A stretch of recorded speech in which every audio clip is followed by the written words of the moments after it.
অনন্ত মহারাজ একটা বক্তব্য দিয়েছে, সেটা আপনারা জানেন।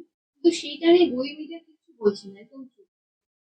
দেখুন, অনন্ত মহারাজ হচ্ছে বিজেপি রাজ্যসভার এমপি। উনি নিজেকে রাজবংশীর ভগবান বলে নিজেকে। এবং উনি নাকি কিছুদিন আগে দাবি করেছে যে এখানে নাকি সরকার উনি নিয়ে এসছে, উনার সিএম হওয়া উচিত ছিল। ঠিক আছে, এবার ওনার বক্তব্য, আমার বক্তব্যটা হচ্ছে যে সেই অনন্ত মহারাজ আজকের ডেটে কয়েকদিন আগে যে নেতাজি সুভাষচন্দ্র বোস, যেটা বাঙালিদের গর্ব, বাঙালিদের একটা ইতিহাস, যিনি ভারতবর্ষ বিশ্বের মধ্যে উনি একা দাঁড়িয়ে আজাদ হিন্দ ফোর্স বলে একটা ফোর্স গঠন করে দিল, এবং আজকে যে বেঁচে আছে স্বাধীনভাবে ভারতবর্ষটাকে, সেটা হচ্ছে উনার দয়ায়। আজকে আমাদের বাঙালিদের একটা বিরাট গর্ব। সেই লোকটাকে নিয়ে যে ধরনের কথা বলেছে আজকে, তবুও বড় বড় ইলেকট্রনিক মিডিয়া চুপ কেন? বড় প্রশ্ন। এবং বাংলার রাজ্য সরকার তথা রাজ্যের মানুষ চুপ কেন? কারণ কি, ভয়ে না আতঙ্কে? কারণ সত্যটা সত্য বলার যদি সাহস না থাকে, তাহলে এই দেশে তার থাকার অধিকার নেই।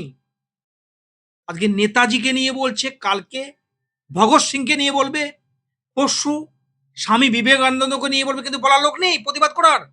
এবং যদি কিছু মানুষ প্রতিবাদ করছে, যারা বাঙালিরা যারা প্রতিবাদ করছে, তাদের নামে ওই কিছু অনন্ত মহারাজের শাখা পোশাকার বাচ্চা, ইন্দুরের বাচ্চা, তারা কি বলছে জানেন? তারা বলছে যে অনন্ত মহারাজকে ঠিক বলেছে। তাহলে আজকে মিডিয়া চুপ কেন? কেন আজকে ভারত মাতার যে বীর সন্তান যাকে বলা যায়, আজকে যার আদর্শে আমরা অনুপ্রাণিত, পুরা সমগ্র দেশবাসী তথা পুরা ফোর্সের যারা জওয়ান, যারা সেনাবাহিনীতে আছে, যারা নেভি, এয়ারফোর্স, প্যারামিলিটারি আছে, প্রত্যেকে তারা গর্বে সেলুট করে যে মানুষটাকে।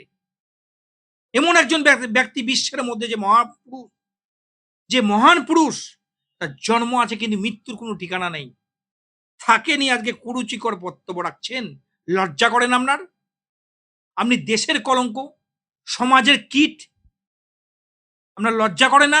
নেতাজি সুভাষচন্দ্র বোসকে নিয়ে আপনি যে আজকে ভারতবর্ষটা যারা আমরা স্বাধীনভাবে কথা বলতে পারছি, স্বাধীনভাবে বেড়াতে পারছি, এবং মানে স্বাধীনতা সংগ্রামের যে মুখ এবং যে মহান পুরুষ, যার নামে যার নামে আপনি যতটাই বলবেন ততটাই কম, এতটাই প্রশংসনীয়, যার জন্ম আছে মৃত্যু নেই, কোনো ডেট ঘোষণা নেই, কিন্তু থাকে নি, আপনি বলছেন লজ্জা করা উচিত। আপনি যেই মহারাজ হবেন না হন কেন, এই ধরনের কুমন্তব্য আপনি করবেন না। কারণ মানুষ না থুতু ফেলবে মুখে, আপনার মতো লোকের মুখে। এটা আমি ওপেন বলছি ক্যামেরার সামনে, কারণ এটা উচিত নয়। আপনি কি মহারাজ, আপনি কি রাজবংশীদের ভগবান, দেশের ভগবান? আপনি নিজেকে বাংলা সরকার নাকি আপনি নিয়ে এসছেন, সাধারণ মানুষ নাকি কিছু করেনি, বিজেপির বড় বড় নেতারা কিছু করেনি। কারণ কি, আপনি আজকে বিজেপি পার্টির রাজ্যসভার বলে কিন্তু আপনার ব্যাপারে কথা বলছে না। এবং পার্টিকে, বিজেপি পার্টিকে আমি অনুরোধ করব, পার্টি থেকে ওর ব্যবস্থা নেওয়া উচিত। কারণ এই ধরনের কথা বলা কিন্তু সভ্য সমাজের চলতি নয়। এবং মানুষ না, আমি যেটা বললাম না, পরবর্তীকালে পিটানি দেবে এইভাবে করতে গেলে। কারণ কি, আপনি যে ধরনের অভদ্রতার কথা বলেছেন, এটা আমি তীব্র নিন্দা করছি আমি। কারণ আমি যে হন না কেন, কারণ আপনি দেশ এবং সমাজ বিরোধী কথা বলছেন। যদি কোনো মানুষ দেশ এবং সমাজের পক্ষে কথা বলতে না পারে, তার বেঁচে থাকার কোনো অধিকার নেই, এই দেশে থাকার কোনো অধিকার নেই। এবং সংবিধানের পোস্টে বসে থেকে তার সংবিধান থেকে ওকে সাসপেন্ড করা উচিত আমি মনে করি। লজ্জা করে না? একজন মহান পুরুষ, ভারতবর্ষের যে রত্ন, বাঙালিদের যে গর্ব, তাকে নিয়ে কথা বলছেন কুরুচিপূর্ণ। যে দেশ এবং সমাজ গড়ার কারিগর, দেশটাকে যে টিকিয়ে রেখেছে, দেশের যে নাম বিদেশে গিয়ে মানে উজ্জ্বল করেছে, পুরো বিশ্ব ওনাকে চেনে।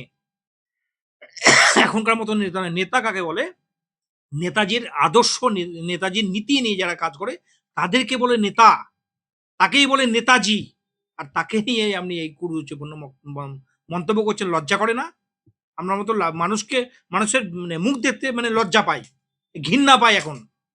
কারণ কি, এই ধরনের বক্তব্য দেবেন না। নেতাজি, এরপরে দেখা যাবে ভগৎ সিং, এরপরে এই যে মহান পুরুষদের মানে উপলক্ষে বলবেন। আপনাদের যেমন শ্যামাপ্রসাদ মুখার্জিকে দিয়ে আপনারা আমাদের বাংলার গর্ব, আজকের ডেটে বিজেপির একটা যারা প্রতিস্থাপনা করেছে শ্যামাপ্রসাদ মুখার্জি, ওনাকে যেমন আমরা প্রণাম করি, তার সঙ্গে সঙ্গে নেতাজি সুভাষচন্দ্র তো কোনো যার কোনো মানে আদর্শ কি বলবো মানে বাঙালিদের একটা গর্ব সেটাকে নিয়ে উজ্জীবন্য করছেন, এটা আমি লজ্জাজনক ঘটনা এবং দেশ এবং সমাজের লজ্জা এবং আপনার মতো মানুষের দেশ এবং সমাজে থাকার কোনো অধিকার নেই।